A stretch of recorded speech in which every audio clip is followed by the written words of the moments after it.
The steering wheel slipped through Jerome's fingers like water, and in that stretched-out second, before metal met tree, he saw her face in the rearview mirror. Vanessa, standing on the porch of the cabin they'd rented, her silhouette backlit by golden afternoon light. Her phone pressed to her ear, and something in her posture that looked less like concern and more like anticipation. The brakes had failed. He'd pumped them 3 times on the descent down the mountain road, felt nothing but dead weight beneath his foot, heard nothing but his own heartbeat thundering in his ears, and the screaming of rubber against asphalt as he tried to downshift, tried to steer into the guardrail instead of through it, tried to do anything that would keep him from becoming a memory. The last thought that crossed his mind before his punched through the barrier and began its terrible arc through empty air was not a prayer, not a memory of his mother's face, not even fear. It was a question. Did Vanessa plan my accident? Welcome back to Crime Radio, where we go deep into the darkest corners of human nature. Thanks to all our viewers and subscribers for your support. And if you're new to this channel, hit that subscribe button and turn on notifications. Jerome Emmanuel Washington, born February 14, 1983 in Oakland, California, had spent 37 years building himself into exactly the kind of man his grandmother said she'd prayed for before she passed.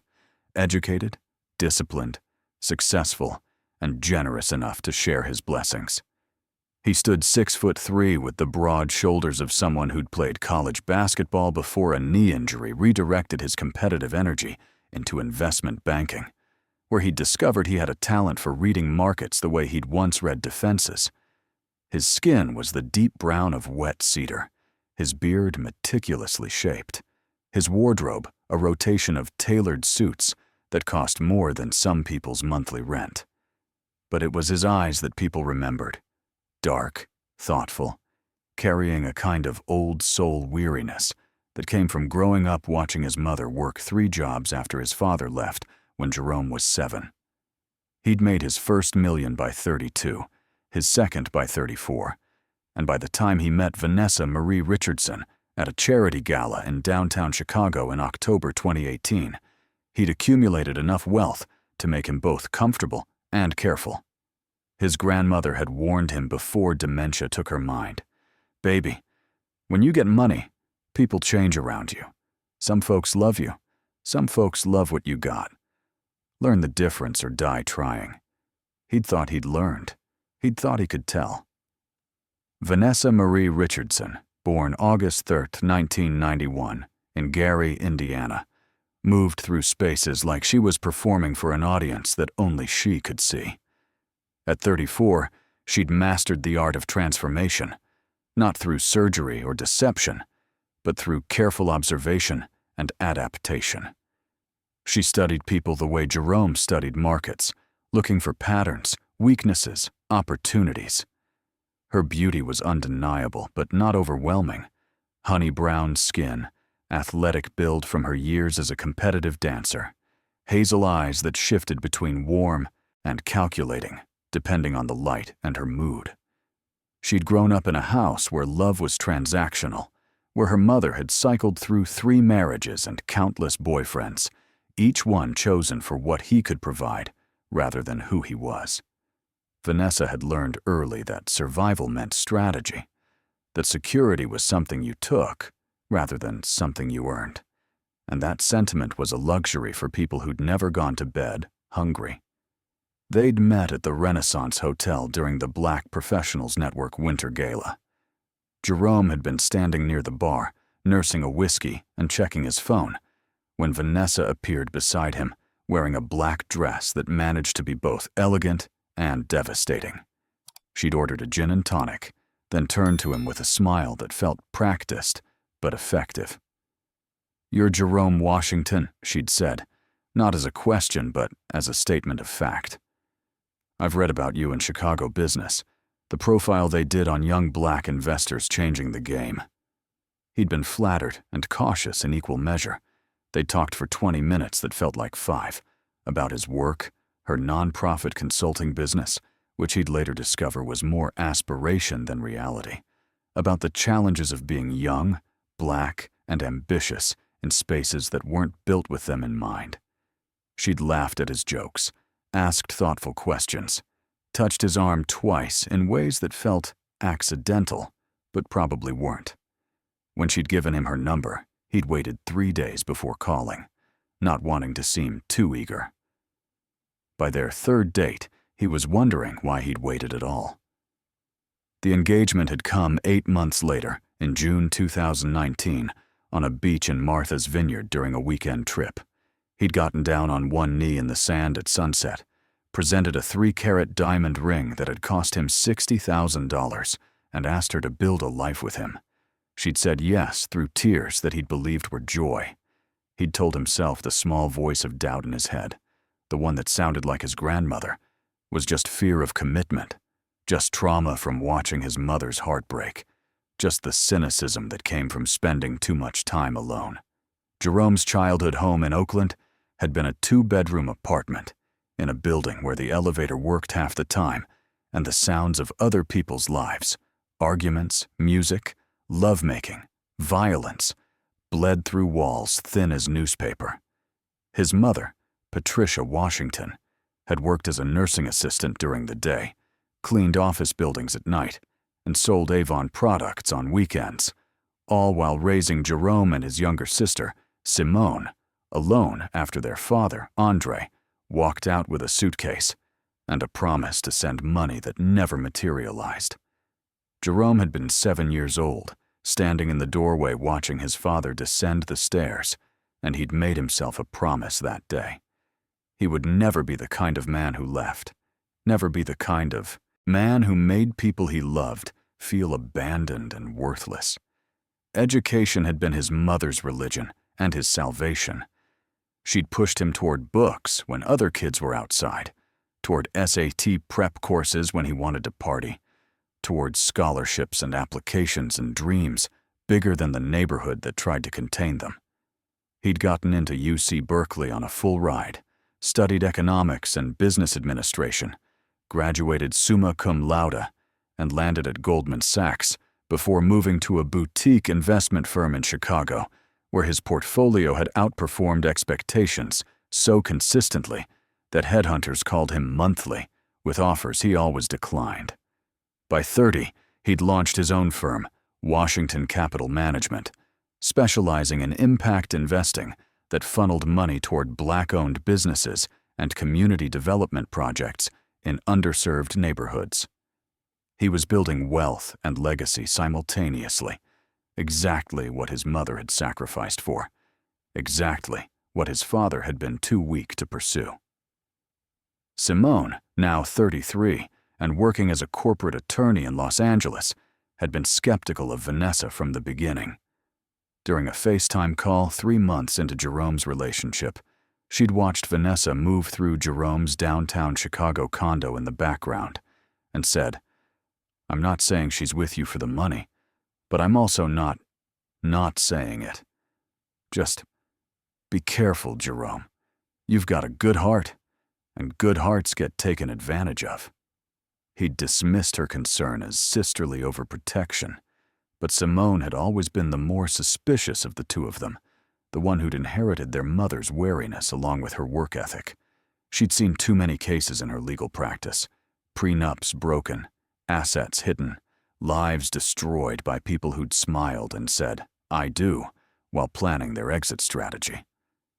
When Jerome had called to tell her about the engagement, there'd been a long pause before she'd said, "Congratulations, brother. I hope I'm wrong about her. I really do."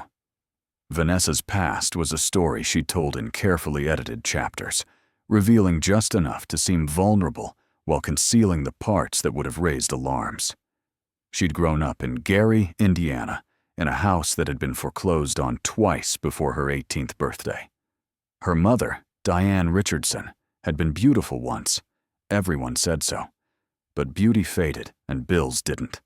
So Diane had learned to monetize affection, moving from man to man with the efficiency of someone closing business deals. Vanessa's 3 younger half-siblings all had different fathers, different last names, different levels of involvement in their lives. She'd learned to code switch before she knew the term, adapting her speech and behavior to whatever environment she entered, becoming whoever she needed to be to get what she needed.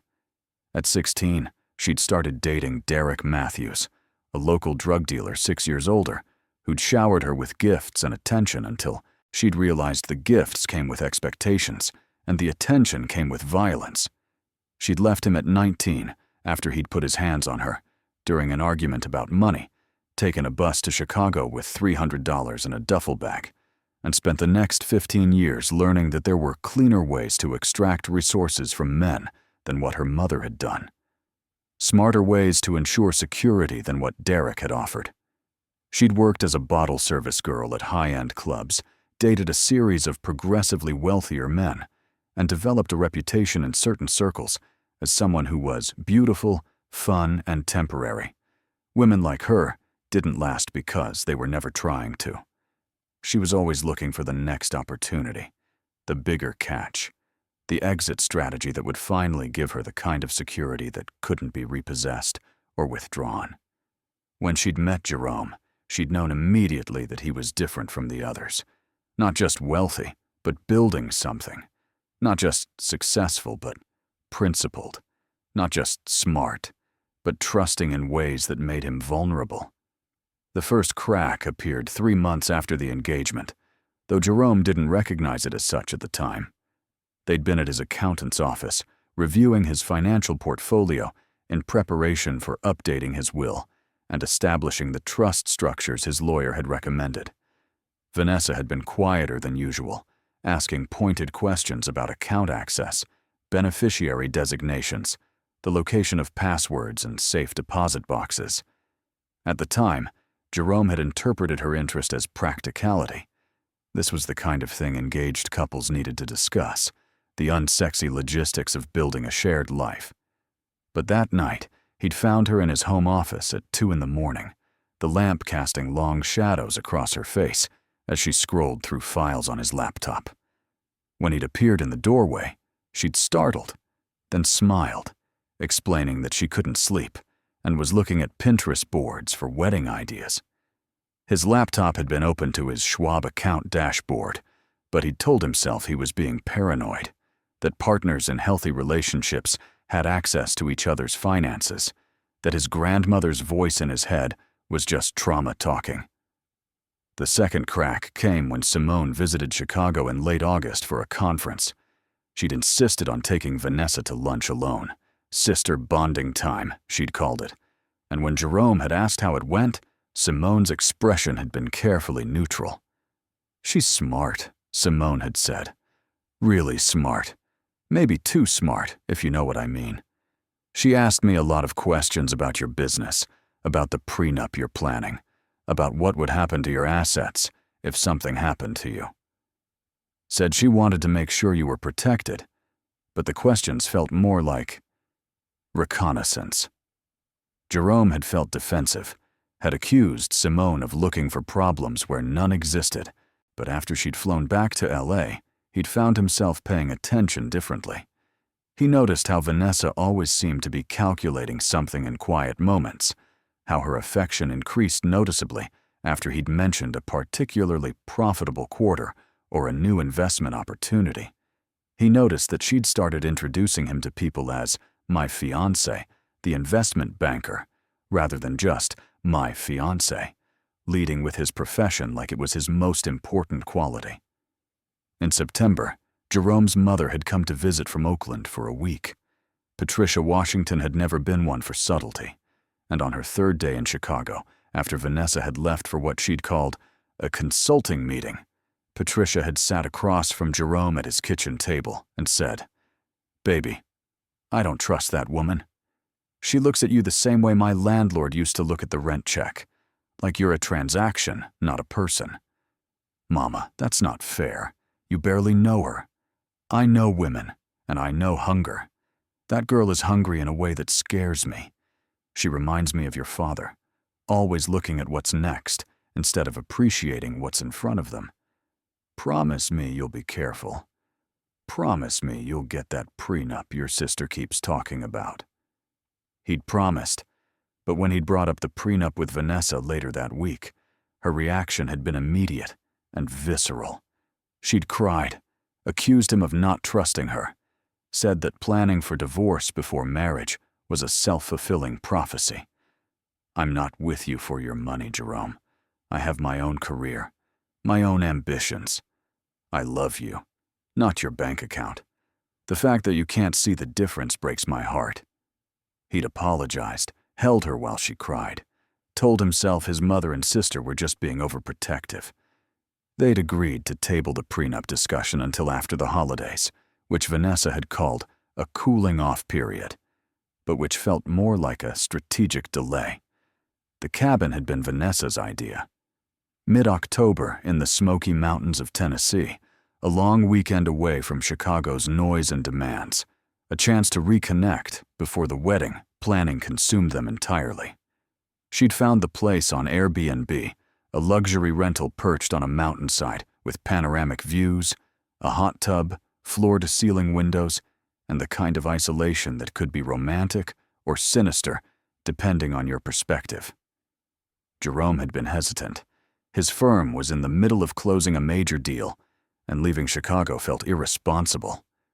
But Vanessa had been insistent, had said they needed this, had pointed out that he'd been working 60-hour weeks since August, and she barely saw him anymore. "When's the last time we just existed together?" she'd asked. "When's the last time you weren't on your phone talking about markets and cap rates and due diligence?" She'd been right, so he'd agreed. They'd driven down in his BMW, the X5 he'd bought new 6 months earlier, black exterior with cognac, leather interior, all the safety features and premium packages, the kind of vehicle that was supposed to keep you safe. The drive had been pleasant enough, Vanessa navigating while Jerome drove, her hand on his thigh, music playing low, conversation flowing easily about nothing important. They'd arrived at the cabin Thursday afternoon, October 17th, 2019.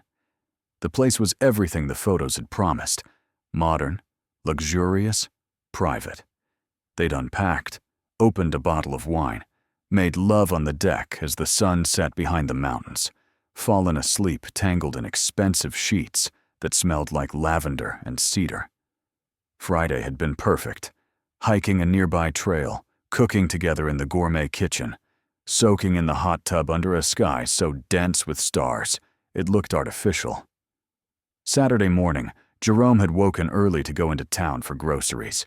Vanessa had wanted to make him a special dinner, had given him a list of ingredients. He'd kissed her goodbye around 9, told her he'd be back in an hour, taken the BMW down the winding mountain road into the valley where the nearest town was located. The drive down had been fine. The brakes had worked perfectly. He'd noticed nothing unusual. He'd spent 45 minutes in the grocery store, chatting with the cashier about the upcoming election, loading bags into the trunk, checking his phone for messages. When he'd started the drive back up the mountain, he'd felt relaxed, content, grateful for Vanessa's push to take this trip. The road was steep and winding, the kind of drive that required attention but wasn't dangerous if you respected it. He was 3/4 of the way back to the cabin when he'd needed the brakes for a hairpin turn and discovered they weren't there.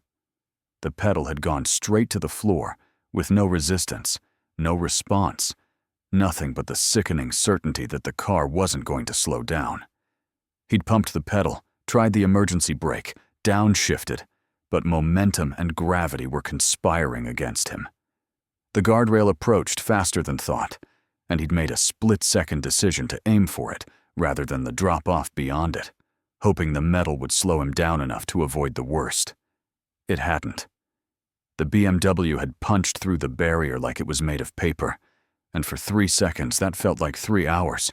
Jerome had been airborne, falling, suspended between life and death, between the man he'd been and whatever came next. He'd had time to think. Vanessa. And this is how it ends. And something was wrong with the car. And finally, with terrible clarity, she knew. The BMW had hit a cluster of trees 70 feet down the embankment, the impact violent enough to deploy every airbag, to shatter glass, to turn his expensive German engineering into a crumpled metal cage around him. He'd felt his spine compress, felt something in his lower back pop and then go numb, felt pain explode in his ribs and his left arm and his skull. But he'd been conscious, alive, trapped, broken, bleeding, but alive. Jerome had spent 6 days in a coma at Johnson City Medical Center, his body fighting through internal bleeding, a fractured skull, 4 broken ribs, a shattered left ulna, and a spinal injury that the surgeons said was complicated. When he'd finally opened his eyes, Simone had been there, not Vanessa. His sister's face had been drawn, exhausted, furious. "Where is she?" he'd managed to ask through a throat raw from intubation. "Oh, she was here," Simone had said, her voice tight with an anger that made her sound like their mother. For the first 2 days, crying, making phone calls, playing the devastated fiancé for the nurses and the local news cameras that showed up. Then she flew back to Chicago for what she called an emergency. Some problem with her business that couldn't wait. I told her she was making a mistake, told her it looked suspicious. She said you'd understand, that she'd be back in a few days. How long have I been out? 6 days. You coded twice during surgery. They said it was touch and go. Mama's on her way from Oakland. Should be here tonight. Jerome, we need to talk about what happened. The police had already been asking questions. The accident reconstruction team had examined the BMW, what was left of it, and found the brake lines cut, not severed completely, but scored deeply enough that they'd fail under pressure, under exactly the kind of demands that a steep mountain descent would require. It hadn't been an accident. Someone had sabotaged the vehicle, had turned it into a 4,000-pound death trap, had tried to kill him. "They're calling it attempted murder," Simone had told him, her voice breaking. "They want to know who had access to the car, who might have wanted you dead. Jerome, I need to ask you something, and I need you to be honest with me. Do you think Vanessa—" "No." The word had come out automatically, reflexively, but even as he'd said it, doubt had crept in like water through cracks. She wouldn't. She couldn't. But he'd remembered her standing on the porch as he'd driven away that morning, remembered her insistence that he take the BMW instead of her rental car, remembered how she'd handed him the grocery list and kissed him like she was saying goodbye forever. He'd remembered waking up at 2 in the morning a week earlier to find her in the garage, said she'd heard a noise, was making sure they hadn't been broken into. The garage where his car was parked, the garage with his tools, including the ones that could cut brake lines. Simone had spent the next 3 days investigating Vanessa, while Jerome underwent surgery to stabilize his spine. She'd hired a private investigator, used her legal resources to pull background checks and financial records, made calls to people who'd known Vanessa before she'd met Jerome. What she'd discovered had painted a picture of a woman whose entire life had been a series of calculated moves, relationships that lasted exactly as long as they were profitable, exits timed to maximize benefit and minimize responsibility. She did this before, Simone had told him on the 4th day, sitting beside his hospital bed with a folder full of documents. In 2018, she was engaged to a real estate developer in Atlanta named Kenneth Pierce. 3 months before their wedding, Kenneth was in a boating accident. Mechanical failure, they said. He survived, but was paralyzed from the waist down. Vanessa stayed with him for 6 months, got herself named as his power of attorney, helped him reorganize his financial affairs, then left him for what she called irreconcilable differences. Kenneth died 2 years later, overdose on pain medication. Vanessa inherited nothing because his family fought the will, but she'd already transferred significant assets. During those 6 months, she was his caretaker. The family suspected fraud, but couldn't prove it. Jerome had felt the world tilt, felt everything he'd believed about Vanessa reorganize into a different picture entirely. Why didn't this come up before? Different state, sealed legal proceedings, and she changed tactics with you. She was playing the long game this time, not rushing. But Jerome, the police are looking at her. They've searched your condo, found searches on her laptop about spinal injuries, disability insurance, power of attorney forms. They've got phone records showing she called someone right after you left that morning. A disposable phone that hasn't been traced yet, but they're working on it. The nursing staff had told them that Vanessa had been on her phone constantly during those first 2 days, had overheard her discussing life insurance policies, making calls to lawyers about Jerome's estate documents. She'd been planning her next move before she'd even known if Jerome would survive, before she'd known if she'd get away with it. "Where is she now?" Jerome had asked. "Chicago, in your condo, living in your home, sleeping in your bed, spending your money. The police want to question her, but she's got a lawyer now, a criminal defense attorney, which tells you everything you need to know. She knows they're coming for her." The doctors had told Jerome the spinal injury was incomplete, which meant he had a chance at recovery, but no guarantees.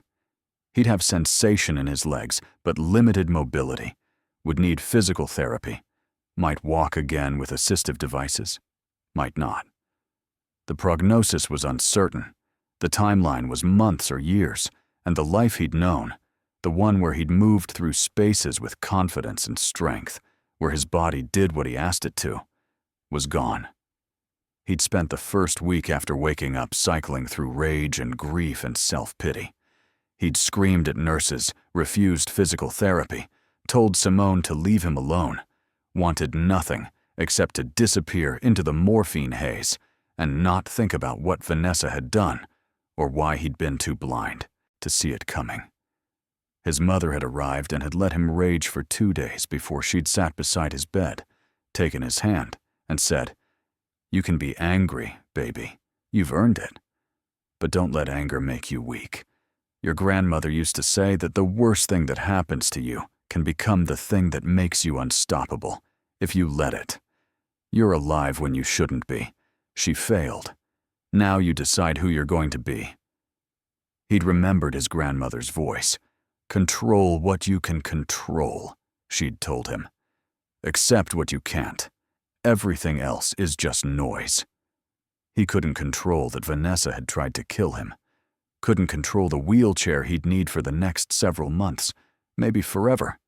Couldn't control the betrayal, or the pain, or the long recovery ahead.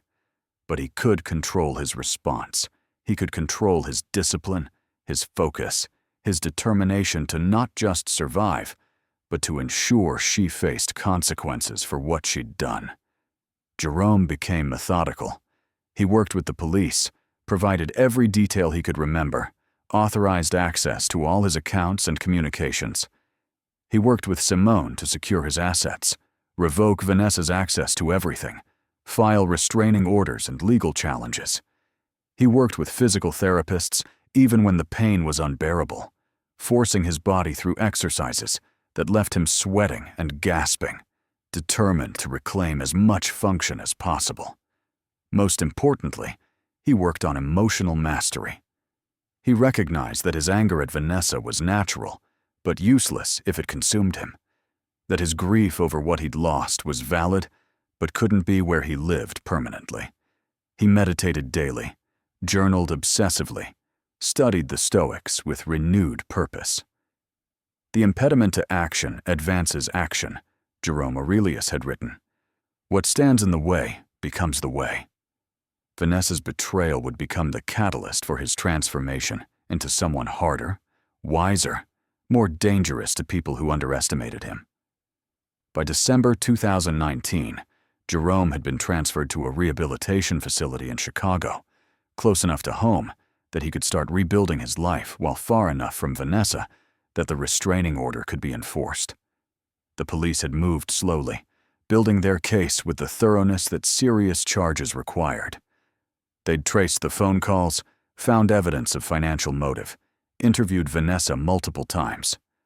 Her lawyer had been good, had coached her through answers that were technically true, but strategically incomplete, had created enough reasonable doubt that the prosecutor was hesitant to file charges. But Jerome had resources that the state didn't. He'd hired forensic accountants who'd discovered that Vanessa had taken out a life insurance policy on him 3 weeks before the cabin trip, $2 million, with her as the sole beneficiary. He'd hired digital forensics experts who'd recovered deleted browser history showing searches for undetectable poisons, how to cut brake lines, life insurance payout timeline. He'd hired lawyers who'd filed civil suits that had frozen her assets and made her life exponentially more complicated. Simone had been his general in this war, coordinating between legal teams and investigators, ensuring every piece of evidence was documented and preserved. "She's making mistakes," Simone had told him in mid-December. "Getting sloppy, desperate. She tried to access your accounts again last week, tried to claim she needed money for joint expenses. Her lawyer shut her down, but it shows she's running out of resources. She thought you'd be dead by now, thought she'd be a wealthy widow collecting sympathy and insurance checks. Instead, she's a suspect in an attempted murder case, with her face all over the news and her options shrinking daily." Jerome had felt no satisfaction in her suffering, only a cold determination to see justice done. He'd asked Simone to arrange a meeting, not a confrontation in court, not a deposition with lawyers present, but a face-to-face conversation in a controlled environment. He needed to hear her explain it, needed to understand how someone could smile and kiss and say, "I love you," while planning murder. The meeting had been arranged for December 28, 2019, at Jerome's lawyer's office in downtown Chicago. Vanessa's attorney had been against it, had warned her that nothing good could come from this conversation, but she'd insisted. Jerome suspected she thought she could still manipulate him, still play on whatever feelings he might have left, still find an angle that would save her. The night before the meeting, Jerome had sat in his wheelchair in the rehabilitation facility's common room, staring out at the Chicago skyline and remembering the man he'd been before the accident. That Jerome had been trusting, open, believing that people were fundamentally good until proven otherwise. This Jerome, the one Vanessa had created, knew better. He'd learned that trust was a luxury, that love could be weaponized, that the world was full of people who smiled while sharpening knives behind their backs.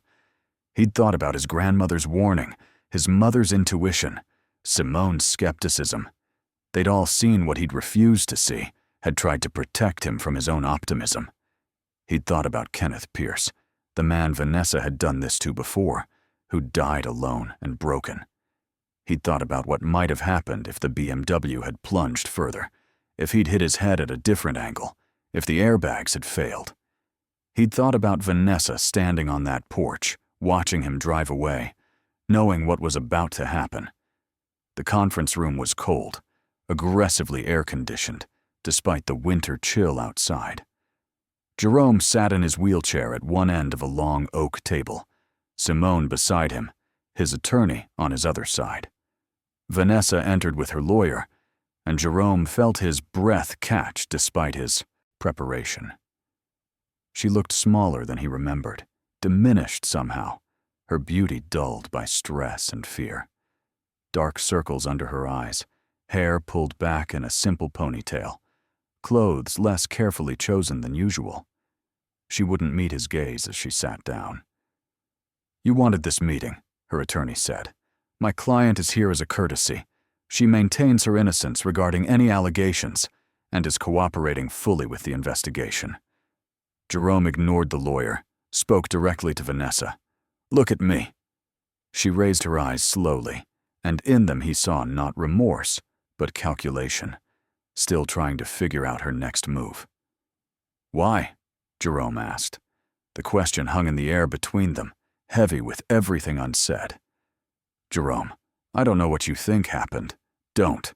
His voice was sharp enough to make her flinch. "Don't insult me by pretending. The police have evidence. I have evidence. We both know what you did. What I want to know is why. Was it just money? Was any of it real?" Vanessa's composure cracked slightly. You don't understand what it's like to grow up with nothing, watching your mother degrade herself for men who threw money at her like she was a beggar. I swore I'd never be her, never be powerless, never be dependent on anyone. And then I met you, and you were everything I needed. Successful, generous, trusting. Too trusting. So you tried to kill me. I didn't. She stopped, seemed to realize that denial was pointless. I needed security, real security. The kind that doesn't depend on whether you still love me next year or the year after. Marriage is a risk, Jerome. Prenups are weapons. I've seen too many women left with nothing when men get bored or find someone younger. At least with life insurance, with assets transferred before. I would have been protected. Jerome felt something cold settle in his chest. You were going to murder me for financial security. You were supposed to die quickly. It wasn't supposed to hurt. I calculated the drop, the speed, the impact point. You weren't supposed to suffer. The casual horror of her words, the admission that she'd planned the mechanics of his death with the same attention to detail she'd used planning dinner parties, struck him silent for a moment. Simone's hand found his, squeezed hard. I loved you, Jerome said quietly. Or I thought I did. I would have given you anything, built a life with you, shared everything I had. All you had to do was be honest, be real. Instead, you chose this. Vanessa's eyes filled with tears, but they looked performative, calculated. I'm sorry you got hurt. I'm sorry it didn't work out the way it was supposed to. But you'll recover, Jerome. You'll walk again, make more money, find someone else. You'll be fine. And Kenneth Pierce? Simone interjected. Was he fine? The man you did this to 6 years ago? Vanessa's mask dropped completely then, replaced by something hard and cold. Kenneth was weak. He gave up. That's not my fault. Jerome realized in that moment that there was nothing left to understand, no explanation that would make sense of her choices, because her moral framework was so fundamentally different from his that they might as well be speaking different languages. She'd seen him as a resource to be extracted, a problem to be solved, an obstacle to her security that needed to be eliminated. She'd never loved him. She'd never even really seen him. I hope it was worth it, Jerome said finally. Whatever you thought you'd gain. Because you're going to prison, Vanessa. For a long time. And when you get out, if you get out, you'll be exactly what you were afraid of becoming. Alone, poor, and powerless. Everything you did to avoid that fate, you guaranteed it. Her lawyer stood, started to say something about terminating the meeting, but Vanessa ignored him. She leaned forward, her voice dropping to something like a hiss. You should have died. I planned everything perfectly. You were supposed to die. I know, Jerome said, but I didn't, and now you have to live with that. Vanessa Marie Richardson was arrested on January 3rd, 2020 and charged with attempted murder, fraud, and conspiracy to commit murder. The trial began in March and lasted 3 weeks. The prosecution presented overwhelming evidence: the cut-break lines, the life insurance policy, the digital footprint of her research into spinal injuries and disability law, testimony from Kenneth Pierce's family about the pattern of her behavior, phone records showing coordination with an accomplice who'd helped her plan the details in exchange for a cut of the insurance money. Her defense attorney tried to paint her as a victim of circumstance, a woman who'd grown up in poverty and made desperate choices out of fear. The jury deliberated for 6 hours before returning a guilty verdict on all counts. The judge sentenced her to 25 years in prison, eligible for parole after 15. Jerome was in the courtroom for the sentencing, sitting in his wheelchair in the front row. When the judge read the sentence, he felt nothing. No triumph, no satisfaction, just a profound exhaustion and a desire to move forward into whatever came next. Vanessa looked back at him as the bailiffs led her away, and in her eyes, He saw finally what he should have seen from the beginning. Not love, not even hatred, just emptiness. The civil suits recovered most of the money she'd taken, though legal fees consumed a significant portion. Jerome donated the insurance payout to a foundation supporting victims of domestic violence and financial abuse, not wanting any benefit from her attempt on his life. The media had a field day with the story. "Gold Digger's Murder Plot Foiled" was one of the kinder headlines, but Jerome refused all interview requests, wanting privacy to heal both physically and psychologically. Physical therapy consumed his days through the spring of 2020. The doctors had been cautiously optimistic, and Jerome proved them right through sheer force of will. By April, he was walking with a cane. By June, he was walking without assistance for short distances. By August, he'd regained enough mobility that he could return to work part-time, rebuilding his firm while rebuilding his body. His mother had moved to Chicago temporarily to help with his recovery, and Jerome had been grateful for her presence in ways he couldn't articulate.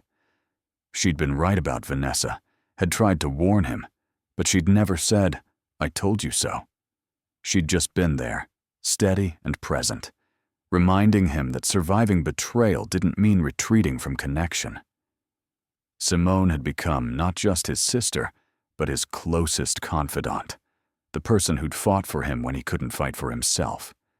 They talked daily, shared meals when her work brought her to Chicago, and Jerome found himself appreciating her in new ways, her fierce loyalty, her unwavering principles, her willingness to see the world clearly even when clarity was painful. By the fall of 2020, Jerome had established what he thought of as his new normal. He walked with a slight limp that physical therapy would likely never eliminate completely. He felt occasional pain in his lower back that served as a permanent reminder of the fall and what had caused it. He carried trauma that manifested in hypervigilance and difficulty trusting, in nightmares about falling and waking moments where he questioned the motives of everyone around him. But he was alive, and he was stronger. Not physically stronger than he'd been before, but mentally and emotionally forged into something more resilient than the man who'd driven down that mountain road, believing in love and good intentions. He'd learned the stoic truth that his grandmother had tried to teach him, that external events, even attempted murder, could only hurt him if he gave them power over his internal state, that his character was something no one could take from him without his permission. He'd started seeing a therapist, working through the layers of betrayal and trauma with professional guidance. He'd started dating again, slowly and carefully, building connections with women who had their own resources and their own reasons for being interested in him beyond his bank account. He'd discovered that skepticism didn't have to mean cynicism, that learning to recognize red flags didn't mean painting everyone as a threat. On Thanksgiving 2020, Jerome sat at his dining table surrounded by family. His mother, Simone, his sister's boyfriend, a few close friends who'd supported him through the worst year of his life. They held hands around the table, and when his mother asked if anyone wanted to share what they were grateful for, Jerome surprised himself by speaking first. "I'm grateful to be here," he said simply. "I'm grateful to be alive. I'm grateful for the people in this room who loved me enough to tell me hard truths, even when I didn't want to hear them. And I'm grateful for the lessons that almost killed me, because they made me into someone I actually respect." Later that night, alone in his condo, Jerome stood at the floor-to-ceiling windows, looking out at Chicago's skyline. The city glittered below him, millions of lives intersecting and diverging, people falling in love and falling apart, building futures and destroying them, trusting and betraying and surviving. He thought about Vanessa in prison, wondered if she'd learned anything, or if she was just counting days until parole. He thought about Kenneth Pierce, about all the other victims of people who saw love as leverage and trust as weakness. He thought about the BMW falling through space, about the moment between life and death when he'd realized what she'd done. And he realized that the question wasn't whether he'd forgive her. Forgiveness was for people who felt remorse, who'd grown beyond who they'd been when they'd caused harm. The question was whether he'd let what she'd done define the rest of his life. He decided he wouldn't. She'd tried to write his ending, but she'd failed. Now he got to write the next chapters himself, with wisdom earned through pain and perspective, bought at a price he'd never wanted to pay, but had survived anyway. Jerome Aurelius had written, "The impediment to action advances action. What stands in the way becomes the way."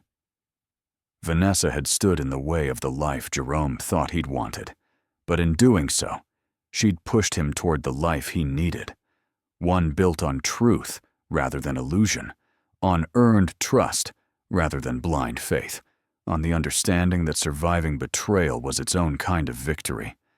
He was alive. She'd failed.